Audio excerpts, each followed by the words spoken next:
বিসমিল্লাহির রহমানির রহিম। আমি ডাক্তার মোস্তাক আহমেদ বিন হোসাইন। আশা করি আপনারা সবাই ভালো আছেন। আমিও আলহামদুলিল্লাহ ভালো আছি।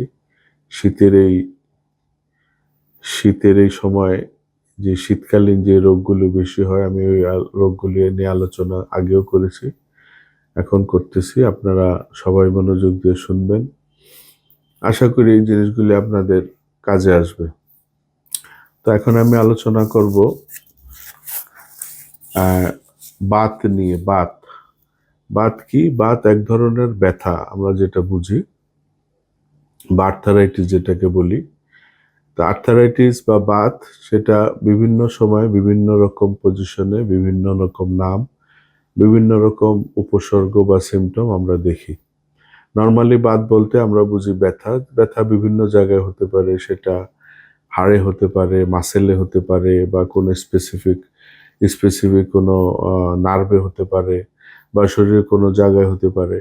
ব্যথার অনেকগুলি কারণ থাকতে পারে, যেমন কেউ কেউ আছে বা ব্যথাগুলো হয়তো ঠান্ডাজনিত কারণে বা শীতের এই আবহাওয়ায় এই নর্মালি এইসব বাতগুলো বেশি হয়, এবং এই বাতগুলি আমরা আর্থারাইটিস বলি। এবং আর্থারাইটিসের আবার কিছু ধরন প্রকৃতি আছে, সেগুলি পর্যায়ক্রমে আমরা আলোচনা করব। তবে মূলত বাত যেটা, বাতের মূল জিনিস হলো ব্যথা, এবং সেই ব্যথাটা বিভিন্ন জায়গায় বিভিন্ন লোকেশনে হয়। এবং ব্যথাটা কখন এই বাতের ব্যথা দেখা যায় যে শীতকালে মানে যদি আমরা গরম সেক দিই বা গরম পানি ব্যবহার করি বা মাসাজ করি, অনেক সময় কিছু বাত কমে যায়। আবার কিছু বাত আছে দেখা যায় যে গরম দিলেও কমে না বা ম্যাসাজ করলেও কমে না, সেটা ভিতরে একদম গিয়ে হাড়ের মধ্যে ব্যথা করে, সেটা হলো হাড়ের বাত। আবার কিছু কিছু আছে যে বাতগুলি বোঝা যায় না অ্যাকচুয়ালি কোন জায়গায়, হয়তো শরীরের কোনো একটা স্থানে, সেটা মাসেলে হতে পারে, সেটা নার্ভে হতে পারে, বা সেটা অন্য কোনো ইনজুরির কারণে হতে পারে। কেউ যদি কোনো ব্যথা অ্যাক্সিডেন্ট হয়, ওই অ্যাক্সিডেন্টের কারণে দেখা যায় যে তার বিভিন্ন সময়, বিশেষ করে ঠান্ডার কারণে বা বেশি হাঁটাহাঁটি করলে তার ব্যথাগুলি বাড়ে। এটা এক ধরনের বাত। তো নর্মালি যে বাতগুলো ঠান্ডাজনিত কারণে হয়, এই বাতগুলি আমরা আর্থারাইটিস বলি। এবং এই ঠান্ডাজনিত বাতে হোমিওপ্যাথিক ওষুধগুলি সবচেয়ে ভালো, কারণ এটা পেইন কিলার না। নর্মালি অ্যালোপ্যাথিরা বাতে পেইন কিলার ব্যবহার করে, যেটা আমাদের জন্য না, আমাদের হোমিওপ্যাথির জন্য না। আমাদের হোমিওপ্যাথিতে দেখা যায় যে বাতের জন্য আমাদের খুব সিলেক্টিভ কিছু ওষুধ আছে। যেমন বাতের প্রকারভেদে, যদি মাসেল রিউমেটিজম হয়, মাস্কুলার রিউমেটিজম হয়, সেটা এক ধরনের ট্রিটমেন্ট দেওয়া লাগবে।